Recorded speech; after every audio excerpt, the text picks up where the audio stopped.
అక్షరాన్వేషణ.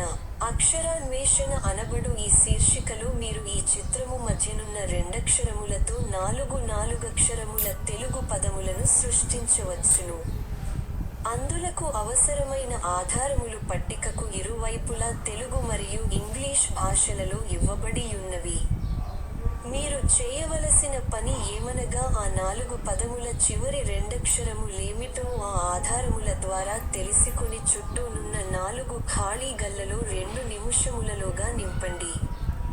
ఆ పని మీరు చేయలేకపోయిన ఎడల 2 నిముషముల అనంతరము ఖాళీల నింపుట ద్వారా మేము పూర్తి చేయగలము.